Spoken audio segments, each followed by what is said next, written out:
The morning of August 7th, 1943, broke cold and grey over RAF Horsham St Faith in Norfolk, England. Staff Sergeant Ernest Gould, known to everyone in the 56th Fighter Group as Pappy, stood beneath the wing of a P-47 Thunderbolt, his hands black with grease, his coveralls stained with hydraulic fluid and engine oil. He was 42 years old, ancient by military standards, with a face weathered by 2 decades of working on aircraft engines. If you're enjoying this deep dive into the story, hit the subscribe button and let us know in the comments from where in the world you are watching from today. The Thunderbolt before him bore the designation HV:P, painted in white letters on its olive-drab fuselage. Its pilot, Second Lieutenant Robert Samuel Johnson, had just scored his 3rd aerial victory the previous day. But Pappy wasn't thinking about kills or glory.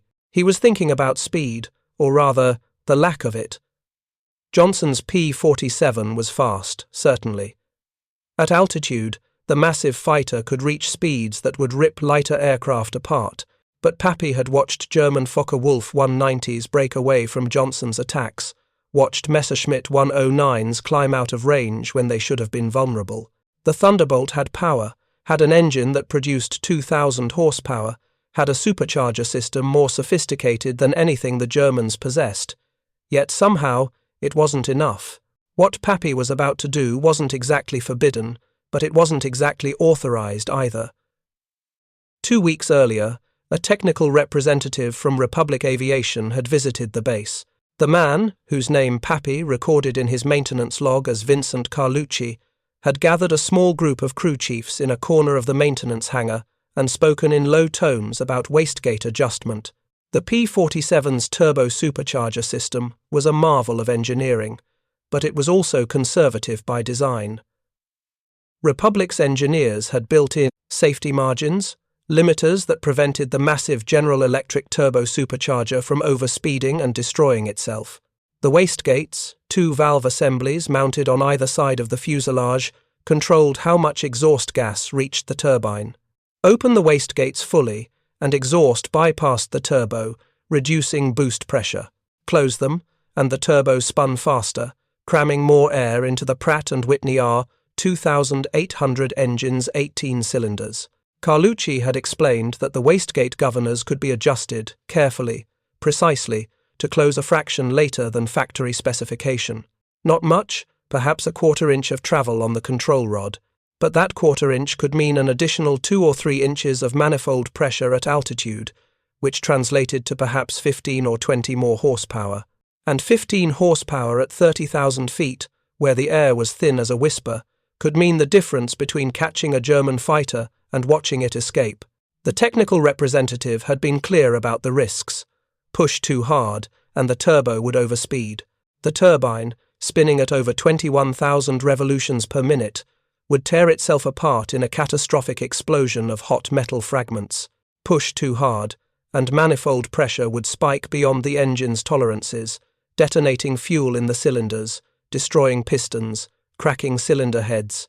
There were boundaries, invisible lines drawn by metallurgy and thermodynamics, and crossing them meant disaster. But Carlucci had also been clear about something else. The Germans were fielding new fighters, improved models with higher performance. The Focke-Wulf 190A-5 could climb like a homesick angel below 20,000 feet. The new Messerschmitt 109G-6 had a pressurized cockpit and could fight effectively above 35,000 feet.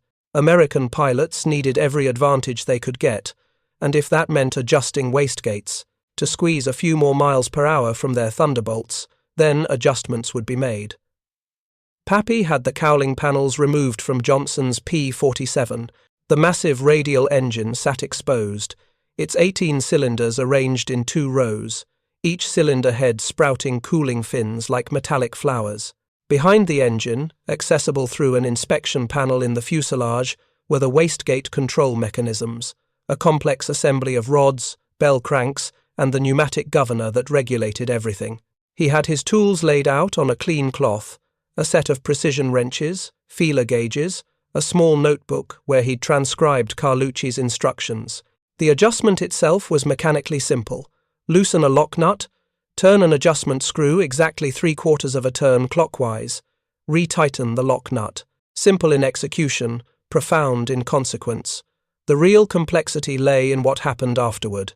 The turbo-supercharger system had to be tested, run through its full range of operation on the ground, monitored for any sign of instability or overboost. The manifold pressure gauge in the cockpit would need to be watched carefully during the first flight, and Johnson would need to be briefed, told exactly what had been done and what the new limitations were.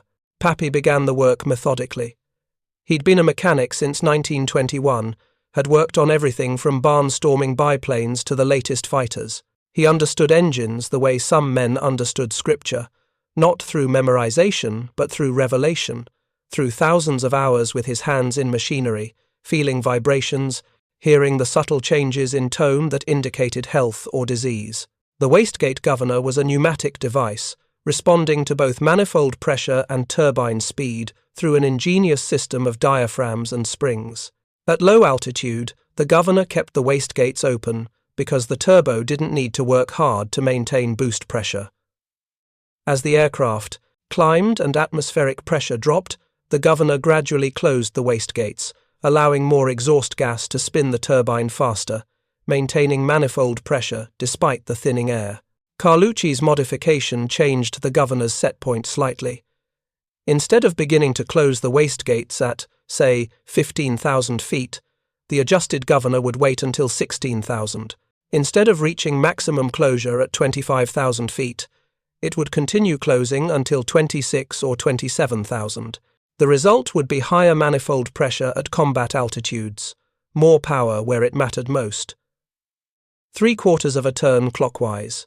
Pappy made the adjustment on the port wastegate governor, checked it twice, then moved to the starboard side and repeated the process. The work took 30 minutes, but he spent another hour inspecting every connection in the turbo-supercharger system, every clamp on the intercooler ducting, every gasket on the oil lines that fed the turbo's bearings. An overlooked problem, combined with higher boost pressure, could be fatal. By noon, the cowling was back in place, and Pappy was doing something else Carlucci had suggested.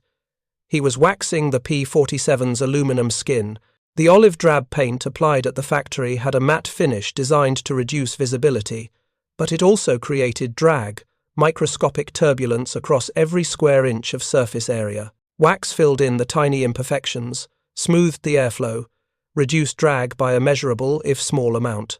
Johnson arrived at the flight line around 1300 hours, his leather jacket zipped against the autumn chill, his crush cap pushed back on his head. He was 23 years old, lean and intense, with eyes that had already seen too much death. He'd been shot up badly back in June. His first P-47 turned into Swiss cheese by German cannon fire, and he'd barely made it back across the channel. The experience had left him with a profound respect for the Thunderbolts' durability and an equally profound determination to never be caught in that situation again. "Pappy," Johnson said, dropping his parachute pack on the wing. "She ready?" "She's ready, Lieutenant, but we need to talk." Pappy pulled out his notebook, flipped to the page where he'd sketched the wastegate adjustment. "I made some modifications. With authorization," he added quickly, seeing Johnson's expression. "Factory rep showed us how. He explained the wastegate adjustment, the expected increase in manifold pressure, the need to monitor gauges carefully during the first flight. You should see about 52 inches of manifold pressure at 30,000 feet instead of the usual 50, maybe 53 if conditions are right. That's about 100 extra horsepower up high." Johnson studied the notebook, his finger tracing the diagram. "And the risk? If you see manifold pressure go above 54 inches, reduce throttle immediately. If the cylinder head temperatures go into the red, same thing. The engine can handle it, but not for extended periods. If you find this story engaging, please take a moment to subscribe and enable notifications. It helps us continue producing in-depth content like this. And," Pappy paused, choosing his words carefully, "don't mention this in your after-action reports. Officially, the aircraft is performing within standard specifications." "Understood." Johnson grinned suddenly. "Pappy, if this works, I'm buying you a bottle of the best scotch in England." The test flight that afternoon revealed everything Pappy had hoped for.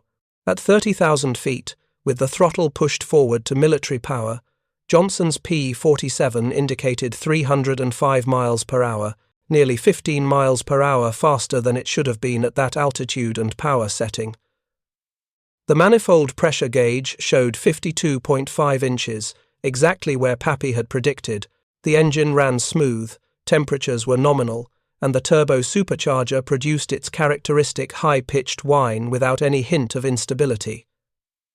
Johnson put the Thunderbolt through a series of aggressive maneuvers, climbing, diving, turning hard enough to grey out his vision. The aircraft responded perfectly. The extra power was noticeable, not overwhelming, but definitely present. In a dogfight, that additional 15 miles per hour could mean closing the distance on a fleeing enemy or opening the gap when defensive. It could mean life or death. When he landed and climbed out of the cockpit, Johnson was smiling. "Pappy, she's running like a scalded cat. Whatever you did, keep doing it." What neither Johnson nor Pappy knew at that moment was that they were participating in an evolution that would ultimately produce one of the fastest piston engine fighters of World War II. The wastegate adjustments, the careful tuning, the relentless pursuit of every last mile per hour, all of it was happening simultaneously across dozens of P-47 squadrons. Crew chiefs and factory representatives were engaged in an informal but systematic program to optimize Thunderbolt performance. Republic Aviation's engineers were watching this process closely. They collected data from field modifications, analyzed which adjustments worked and which caused problems, and incorporated the lessons into new production variants. The knowledge gained from thousands of hours of combat operations, from mechanics like Pappy Gould making careful adjustments on cold English mornings, would flow back to the factories in Farmingdale, New York, and Evansville, Indiana. By late 1943, P-47 production had reached extraordinary levels. The factories were delivering over 300 Thunderbolts monthly, each one incorporating incremental improvements. Paddle blade propellers replaced the original three-blade units, improving climb rate dramatically. Water injection systems were being installed, allowing the R-2800 engine to produce 2,300 horsepower for short bursts. Fuel capacity was increasing through the addition of internal tanks and provisions for external drop tanks. But the most significant improvements were happening to the turbo-supercharger system itself. General Electric, which manufactured the turbos, was working on a new model designated CH-5. This upgraded unit could spin faster, compress air more efficiently, and maintain higher boost pressure at extreme altitudes. Combined with a new version of the R-2800 engine, designated the -57, the CH-5 turbo would transform the Thunderbolt's high-altitude performance. Johnson continued flying combat missions through the autumn of 1943, and his kill total climbed steadily. On September 9th, he shot down 2 Focke-Wulf 190s. On October 4th, he downed a Messerschmitt 109. On November 26th, he destroyed 2 more 109s in a single mission. His P-47, now designated Lucky and bearing the markings HV:P, was becoming legendary within the 56th Fighter Group. Pappy maintained Lucky with fanatical attention to detail. Every flight was followed by a thorough inspection. Every 100 hours of operation triggered a major maintenance cycle, where the engine was partially disassembled and examined. The turbo-supercharger bearings were checked for wear, the intercooler inspected for leaks, the oil cooler cleaned of debris. The wastegate adjustment remained exactly where Pappy had set it, 3/4 turn from factory specification, producing that precious extra boost at altitude. Other crew chiefs were doing similar work on other P-47 seconds. The modifications spread through informal networks, mechanics sharing tips and techniques. Some adjustments worked better than others. Some produced marginal gains. A few resulted in engine failures and grounded aircraft. But gradually, systematically, the P-47 fleet was getting faster. The winter of 1943 to 1944 brought a new urgency to this optimization effort. Intelligence reports indicated that Germany was developing revolutionary new weapons.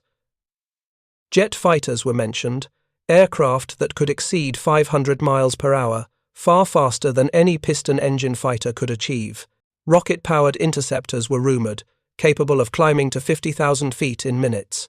And a new threat had emerged over England itself, the V-1 flying bomb, an unmanned cruise missile that could reach speeds of 400 miles per hour. Republic Aviation's response was to accelerate development of high-performance Thunderbolt variants. The XP-47J was already under construction, a radical redesign that would eventually reach 505 miles per hour in level flight.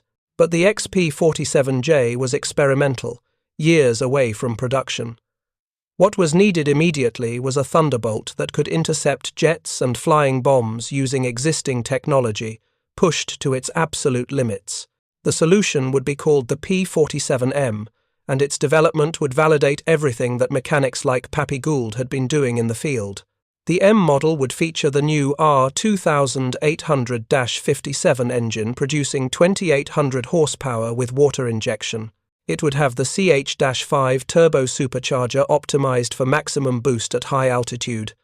It would incorporate every speed-enhancing modification that had proven effective in combat.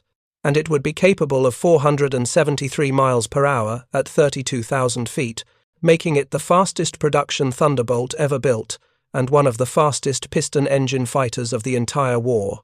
But in the winter of 1943, the P-47M existed only as a concept, a collection of blueprints and performance estimates. On the cold, wind-swept airfields of England, the war was being fought with the aircraft that were available. And those aircraft were being made faster, more lethal, more effective by crew chiefs who understood that in aerial combat, speed wasn't just an advantage, it was survival. Johnson flew, lucky through the winter, through missions that turned the contrails above Europe into tangled white scribbles of combat. He flew escort for B-17 bombing raids deep into Germany, fought running battles with German fighters over France and the Low Countries, strafed ground targets when opportunities presented themselves. And through it all, Lucky performed flawlessly, her modified wastegates delivering that extra boost, her waxed skin slipping through the air with minimal drag. By March of 1944, Johnson's victory total had reached 21 confirmed kills, making him one of the leading aces in the European theatre. He had developed a reputation as an aggressive but calculating pilot, someone who understood energy management and used the Thunderbolt's strengths, its dive speed, its ruggedness, its heavy armament, to maximum advantage. On March 22, 1944, Lucky was involved in an accident. Another pilot, unfamiliar with the aircraft's modified performance characteristics, pushed too hard during a training flight. The engine, running at manifold pressures higher than the pilot expected, was overstressed. Cylinder head temperatures spiked, detonation occurred, and the engine suffered catastrophic damage. Lucky crashed in bad weather, and though the pilot survived, the aircraft was destroyed. Johnson was devastated. Lucky had been more than just an airplane. She had been a partner, a machine tuned to perfection, an extension of his own capabilities. But war allowed no time for mourning. He was assigned a new P-47, a -15 model designated All Hell, and Pappy Gould immediately began the process of optimizing this new aircraft, adjusting wastegates, waxing skin, fine-tuning every system. The spring of 1944 brought Operation Overlord, the Allied invasion of Normandy. On June 6, D-Day, Thunderbolts filled the skies over the invasion beaches, providing air cover for the thousands of ships and hundreds of thousands of troops below. Johnson flew multiple missions that day, strafing German positions, engaging enemy fighters, protecting the fragile beachhead from Luftwaffe attacks that never materialized in force. The Germans were being overwhelmed, not just by superior tactics or better pilots, but by sheer material abundance. For every German fighter that took off, 3 or 4 Allied fighters were airborne. For every gallon of aviation fuel the Luftwaffe possessed, the Allies had 10, and critically, Allied aircraft were simply faster, more reliable, more effective than their German counterparts. The Focke-Wulf 190A-8, Germany's latest fighter, could reach about 408 miles per hour at altitude. An optimized P-47D, with properly adjusted wastegates and careful maintenance, could match or exceed that speed above 25,000 feet. The Messerschmitt 109G-10 could achieve 420 miles per hour, but the P-47M, now entering production, would be faster still. By summer 1944, Republic Aviation was preparing to deliver the first P-47M fighters to operational squadrons. Only one unit would receive them, the 56th Fighter Group, Zemke's Wolfpack, the elite unit that had proven the Thunderbolt in combat and had refined its tactics through 3 years of continuous operations. The 56th had never traded their P-47 seconds for P-51 Mustangs, as other units had. They believed in the Thunderbolt's ruggedness, its ability to absorb damage and keep flying, and they were eager to fly the hottest version yet produced. The P-47M represented the culmination of thousands of incremental improvements. Every lesson learned from combat, every field modification that had proven effective, every suggestion from pilots and mechanics had been incorporated into this ultimate Thunderbolt. It was 40 pounds lighter than standard P-47Ds, despite having a more powerful engine. Its cowling was redesigned to reduce drag. Its supercharger system was optimized for maximum performance above 30,000 feet, and critically, its wastegate governors were set from the factory to deliver maximum boost at altitude. The adjustments that mechanics like Pappy Gould had been making carefully, cautiously in the field, were now standard equipment. Republic Aviation had learned from its mechanics and had built their knowledge into the production aircraft. December 3, 1944, the Republic Aviation factory in Farmingdale, New York, was operating at capacity despite the winter cold. Inside the massive assembly building, the final P-47M Thunderbolts were rolling off the production line, each one painted in a dark olive drab that seemed almost black in the factory lighting. These were not ordinary fighters. They were purpose-built interceptors, designed to catch and destroy the fastest aircraft Germany could field. The specifications were impressive on paper: maximum speed of 473 miles per hour at 32,000 feet, service ceiling of 41,000 feet, rate of climb exceeding 3,000 feet per minute, combat radius of 530 miles. 8 50 caliber machine guns, each loaded with 300 rounds, provisions for bombs or rockets if needed. The P-47M was everything the earlier Thunderbolts had been, but faster, more powerful, more lethal. The heart of the M model was its engine. The Pratt & Whitney R2000 800-57, officially designated the -57C series, was a masterpiece of aviation engineering. It produced 2,000 horsepower at standard military power. With water methanol injection activated, it could generate 2,800 horsepower for short bursts, a 33% increase that pilots described as being kicked in the back by a mule. The water methanol injection system was itself a technological marvel. A 70-gallon tank mounted behind the cockpit held a mixture of water and methanol alcohol. When the pilot engaged war emergency power, this mixture was sprayed into the engine's intake manifold, where it evaporated instantly. The evaporation absorbed heat from the incoming air, cooling it dramatically. Cooler air is denser, containing more oxygen molecules per cubic inch. More oxygen meant more complete fuel combustion, which meant more power. But the water methanol system did something else equally important. It prevented detonation. At high manifold pressures, the fuel-air mixture in the cylinders could ignite spontaneously from compression heat rather than from the spark plugs. This detonation, essentially uncontrolled explosions inside the cylinders, destroyed pistons and cylinder heads within seconds. The water-methanol mixture suppressed detonation by lowering combustion temperatures, allowing manifold pressures that would otherwise be suicidal. The result was 72 inches of manifold pressure, compared to 52 inches for standard P-47Ds. Those additional 20 inches represented hundreds of horsepower, enough to propel the 7-ton fighter to speeds that seemed impossible for something so large and heavy. The CH-5 turbo-supercharger, mounted in the P-47M's aft fuselage, was equally sophisticated. General Electric's engineers had refined the turbine blades to withstand higher rotational speeds. They'd improved the bearing systems to reduce friction and heat.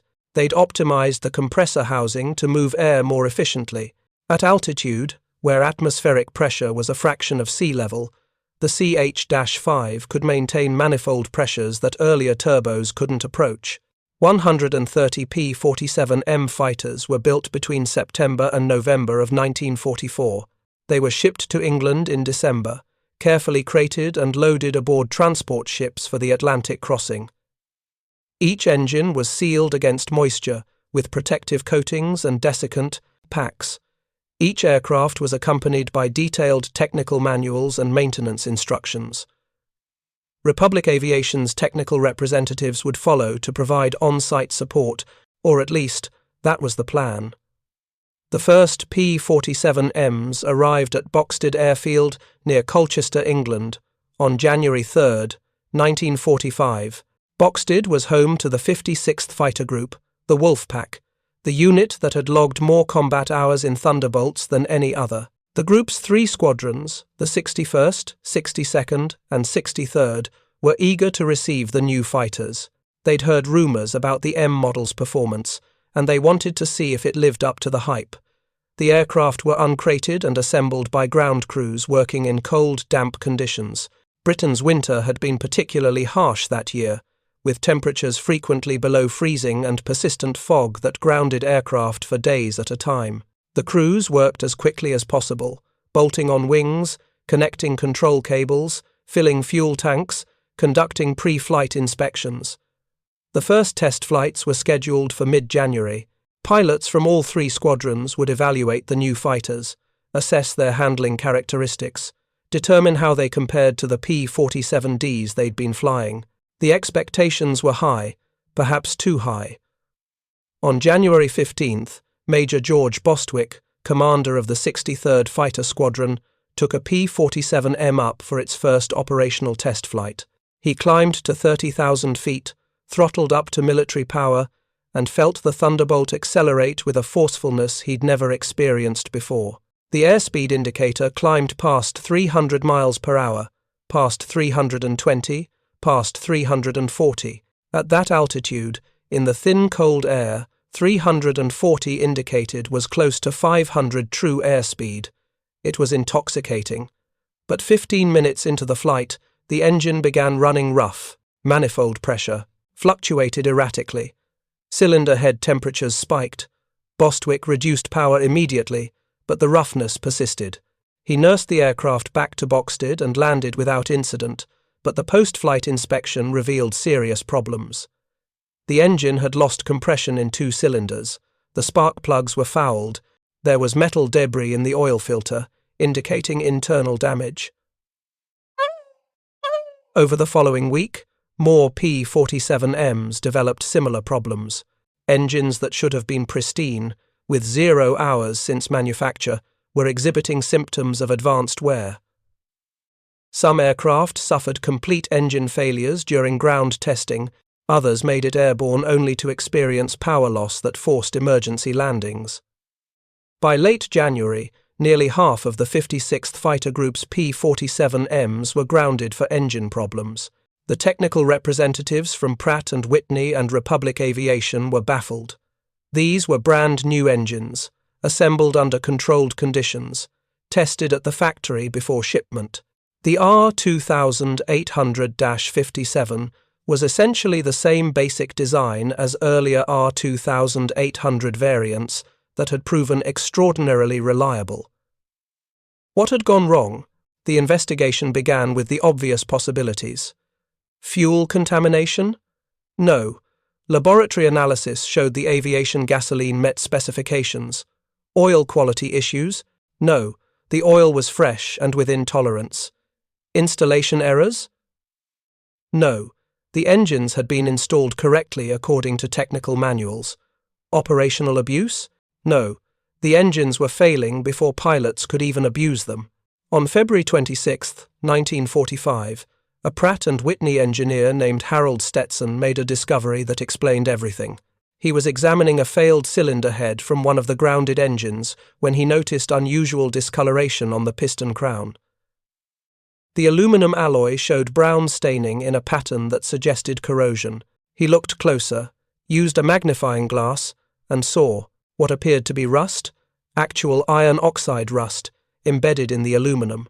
That was impossible. Aluminum doesn't rust. Iron rusts. Steel rusts. Aluminum corrodes in its own way, forming aluminum oxide, but it doesn't produce the characteristic reddish-brown iron rust that Stetson was seeing, unless, of course, iron or steel particles were present. Stetson disassembled another engine completely, examining every component.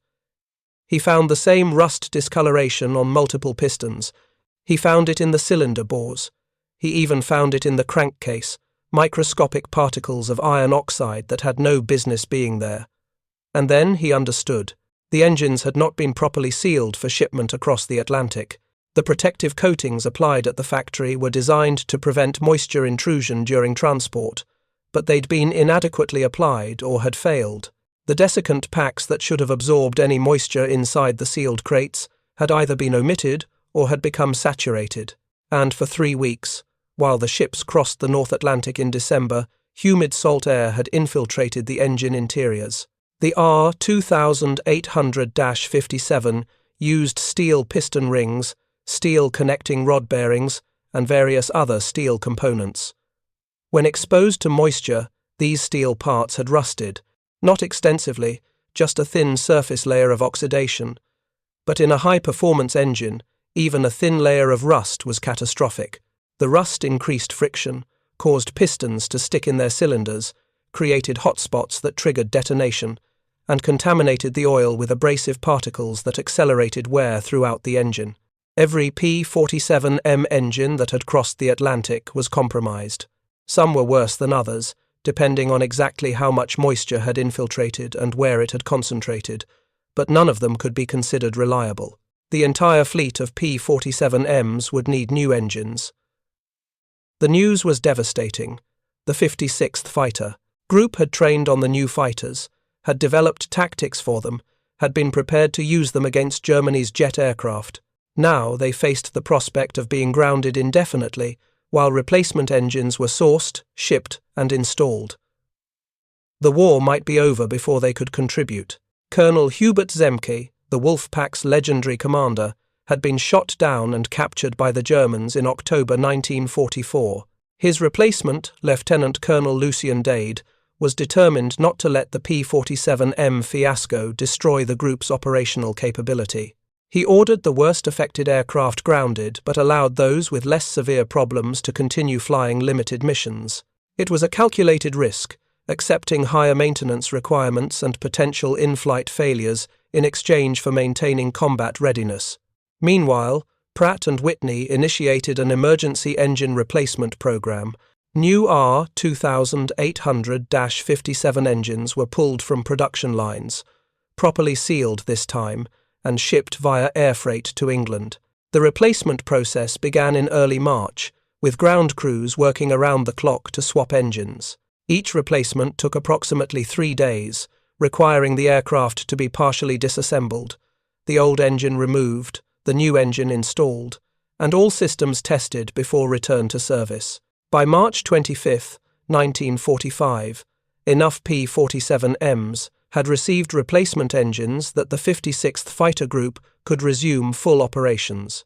The war in Europe was entering its final phase. Allied armies were crossing the Rhine, driving deep into Germany. The Luftwaffe was a shadow of its former strength, reduced to sporadic defensive missions flown by pilots with minimal training and aircraft running on synthetic fuel of questionable quality. But the Luftwaffe still possessed weapons that could not be ignored. The Messerschmitt Me-262, the world's first operational jet fighter, could reach speeds exceeding 550 miles per hour. The rocket-powered Me-163 Comet could climb to 50,000 feet in minutes. The Arado R-234, a twin-jet bomber, could outrun most Allied fighters. These revolutionary aircraft appeared in small numbers, but represented a technological leap that conventional piston-engine fighters struggled to counter. The P-47M had been designed specifically to intercept these threats. Its high-altitude speed and climb rate gave it at least a fighting chance against jets, particularly when the jets were taking off or landing, their most vulnerable moments. The Wolfpack's pilots began hunting for jet airfields, hoping to catch Me-262 seconds during their approach patterns when their speed advantage was negated. March 14, 1945. 3 P-47Ms from the 62nd Fighter Squadron were flying a sweep near the Ludendorff Bridge at Remagen, where American forces had captured an intact bridge across the Rhine. The Germans were desperate to destroy the bridge and were throwing everything available at it, including their precious jets. Lieutenant Robert Becker was leading the flight when he spotted two aircraft at low altitude, heading toward the bridge. Their silhouettes were unmistakable: swept wings, slim fuselages, turbojets slung beneath the wings. Arado R-234B jet bombers, each capable of carrying 3,000 pounds of bombs and delivering them at speeds that made interception nearly impossible. Nearly impossible. Not quite impossible. Becker pushed his throttle forward and engaged water methanol injection. The P-47M surged forward, acceleration pressing him back into his seat. The manifold pressure gauge climbed to 72 inches. The cylinder head temperature gauge began rising toward the red line, but the airspeed indicator was climbing too. 300 miles per hour indicated, 320, 350. At low altitude, in dense air, the P-47M could match the Arado's cruise speed. The German jets weren't trying to outrun pursuers yet. They were focused on their bombing run, maintaining formation, preparing to release their ordnance. That focus cost them awareness. Becker closed to within 800 yards, well within range of his 850 caliber machine guns. He triggered a burst, 400 rounds per minute from each gun, 3,200 rounds per minute total.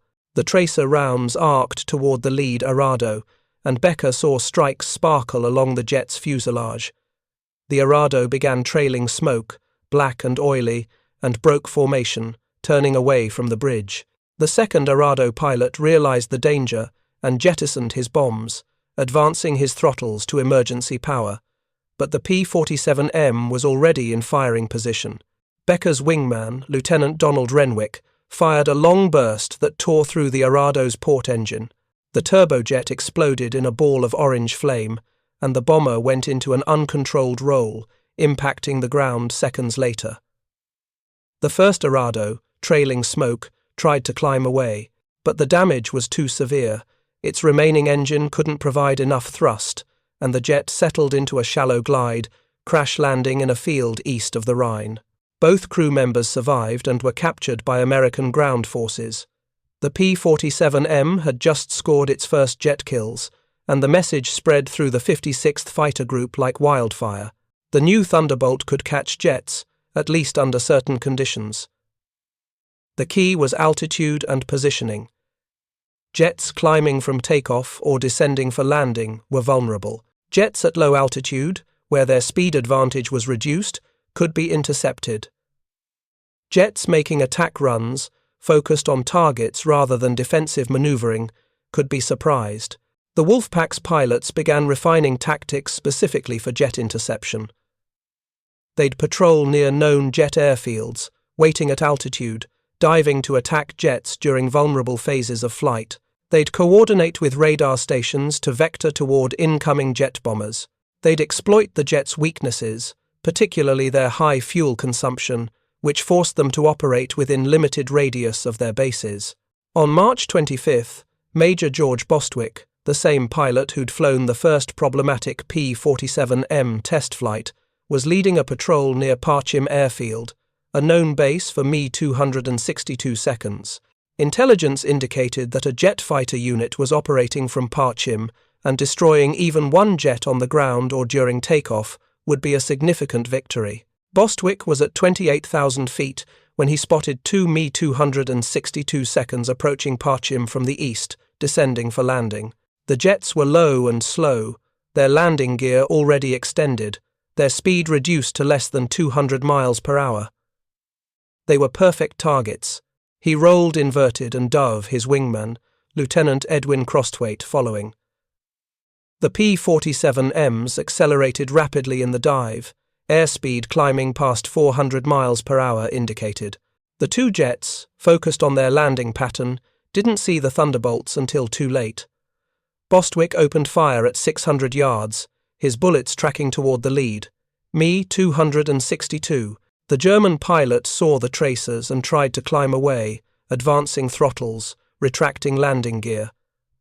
But with landing flaps extended and low airspeed, the jet was sluggish, unresponsive. Bostwick's bullets walked up the fuselage, through the cockpit, and the Me-262 rolled inverted, crashing into the ground beside the runway. Crosthwaite engaged the second jet, which was desperately trying to reach the airfield's anti-aircraft defences. The German pilot made it to within 1,000 yards of the field perimeter before Crosthwaite's bullets found their mark. The Me-262's port engine disintegrated, and the jet cartwheeled across open farmland, breaking apart on impact. 2 more jets destroyed, and now the tally was climbing. The P-47M was proving its worth, validating the engineering effort, the field modifications, the years of incremental improvements that had led to this ultimate Thunderbolt variant. Through April and early May of 1945, the 56th Fighter Group continued hunting jets. They destroyed A-234 bombers, Med-262 fighters, even occasional Hein-162 Volksjäger. The desperate last-ditch jet fighter Germany had tried to mass-produce from wood and minimal metal. Every kill reinforced the lesson that speed alone didn't guarantee survival. Tactics mattered, situational awareness mattered, and a well-flown piston-engine fighter could still defeat revolutionary technology when conditions favoured it. But the P-47M's greatest contribution wasn't measured in jet kills. It was measured in deterrence. German jet pilots knew that American fighters were getting faster, that their window of invulnerability was closing. Luftwaffe commanders had to factor P-47M performance into their operational planning, restricting jet operations, routing flights to avoid areas where Thunderbolts patrolled, husbanding their limited fuel reserves for missions where success was likely rather than risking jets in circumstances where they might be intercepted. May 8, 1945. Germany surrendered unconditionally. The war in Europe was over. The P-47M had been operational for less than 4 months, had overcome catastrophic mechanical problems, and had proven itself against the most advanced aircraft Germany could field. The 56th Fighter Group, flying the fastest production Thunderbolts ever built, had ended the war as they'd begun it, in Thunderbolts, loyal to the aircraft that had brought them through years of combat. Thank you for watching. For more detailed historical breakdowns, check out the other videos on your screen now and don't forget to subscribe.